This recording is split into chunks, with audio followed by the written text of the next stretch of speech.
Hey guys, welcome back to my channel. So today's video is going to be part 2 of post-processing, and this video is going to be in relation to what I do in Photoshop to images usually. Now I've already done the part 1, which is linked below in the description, and you can go and view that. That is more so with the Lightroom side of things, how I like to import my photos and start processing. So usually I will, after making a few minor adjustments in Lightroom, I will then add the images into Photoshop. So I'll do this by going and importing them from Lightroom into Photoshop. And then I'll start working on some color toning usually. If I haven't already worked out colors in Lightroom, then I'll go into Photoshop and sort of do it a little bit more in depth. So that's what I've done with these photographs from this particular shoot. And now with this video, I'm going to do it a little bit differently. I'm going to explain the process a bit differently. I have already like a million different Photoshop tutorials and editing tutorials on my channel. So I thought I would do this a little bit differently and actually go through step by step and just explain the process of what I do when I'm editing in Photoshop, when I'm trying to come up with new tones, or when I'm trying to just edit a photo in general. So the first thing that I'll usually do when I import the photo into Photoshop is that I'll create a background copy layer. And as you can see just down here, I'm just going to turn all these eyes off so you can see where we started from. So I've just created a background copy layer, and this is the editing layer that I'll use for skin retouching. And it depends on whether I'm going to be dodging and burning as to whether I'll have different masks or different layers for dodging and burning or any of that sort of thing. In this particular shot, I was able to do most of the retouching just using some basic tools, basic healing tools on the background layer, and it wasn't going to alter the photo too much in that sense.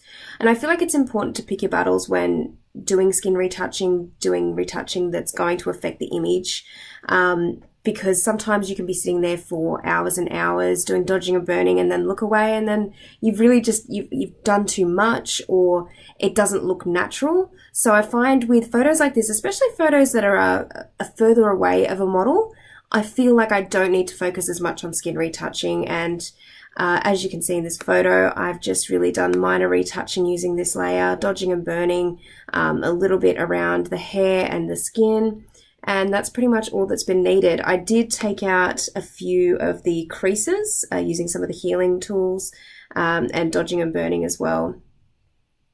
Alright, so that is that layer. The next layer I usually like to do, I really do like to try and get the lighting right first in the image before I start getting any coloring into it. So the first step that I've used in this image, and what I use in most of my photos, is a curves layer, and you can actually add some tones in with that initially too. So with this particular curves layer, I'll just view the adjustment window. You can see that I've worked on not just the RGB, but the other channels as well on this particular one.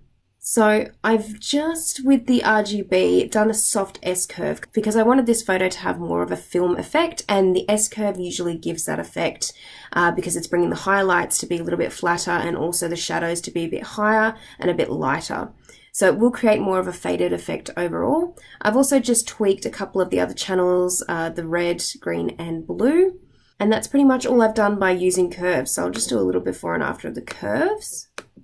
And you can see that that layer has already transformed the photo quite significantly. I always find curves to be a really powerful layer for doing that initially. Then I've started to experiment after curves with a couple of solid colors, as you can see in the layers up here. So the first solid color that I've used is more of like an orange-based brownie color, which can neutralize the photo a little bit more. I've also set this layer to linear burn at 3%, so it's a very, very minor adjustment at 3%, but you can see that it does make a difference, and by using linear burn, it's kind of dulled the skin tone a little bit more with the color, and it's particularly shown when you can see sort of just on the highlights as well. It's kind of just neutralized the photo a little bit. The next layer that I've used is a selective color layer, and this is where a lot of the different tones will come into the image, and this is the layer that I usually love using the most. And this is a really powerful layer also. I use it in a lot of my photo editing tutorials, and I usually go through to really make a difference in the image. Whites, neutrals, and blacks tend to be the most powerful channels to really use in selective color. So blacks, especially here, I've brought out the blues and the purples a little bit more on the shadows, because then if you're using selective color to alter the blacks, it will be the shadowed areas that you'll be altering. And then I have gone into neutrals and given a little bit more warmth to the image as well, just in some of the more neutral areas. And the whites I've just kind of given a little bit more coolness to, just on the tips of the highlights. So that's pretty much all I've done with selective color, but you can see that has made a huge difference from the curves layer. It's really added a lot more depth of color into the image as well. The next solid color that I've used, that I was experimenting with, was more of a purple color. And you can see that this one has been set to darken. So it's another one that's going to go over the highlights of the image and be most noticeable over those parts. It's set to 4%, also another minor adjustment. Sometimes I find that layering helps with solid colors, just to see the effects that it's going to bring into the image. Sometimes it might seem a bit pointless or redundant with some of the solid colors or adjustments that I make, but sometimes it just looks good that way, and that's, yeah, generally just how I like to edit. So yeah, with this one, it's a very minor adjustment again, but it's just giving a little bit more warmth back into those lighter areas. The next layer is actually a luminosity mask that I've used on a levels layer. So what I've done for this is gone into channels, and I've got a few different tutorials on this, but I've gone into channels, held down Control on the keyboard and clicked on RGB, and that will select the most brightest parts of the image. And then I've created a levels layer using that, so I can up the brightness just on those parts of the image or on those main parts. So there's something that I've really enjoyed using quite recently. Luminosity masks are really great for specific tweaking, and especially with getting tones into the image. I've found it's really, really good for that. But yeah, that's just kind of like a bit of a minor adjustment, mainly around the highlights of the image, because it was just starting to get a little bit too dull with us using sort of darken as a blending mode and linear burn, which is what was used on the solid colors. And it was starting to darken the image a little bit too much, so I just wanted to give it a little bit more brightness again. And then the final layer that I've used here is a black and white layer, and it's a really useful one just for fading the color a little bit. So you can see it was quite saturated without the black and white layer.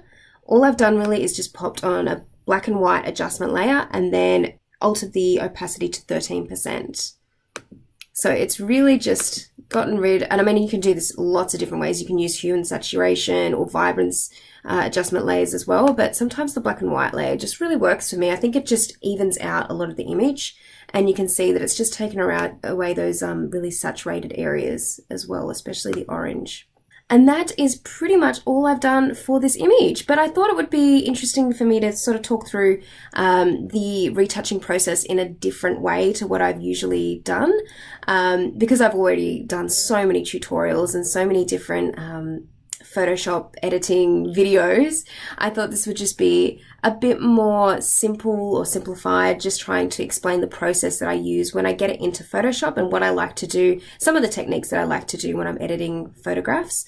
But usually I will sort of go through this process of doing the skin editing first, then getting a curves layer or a levels layer just to brighten up the image or to darken it, whatever needs to be done with the lighting.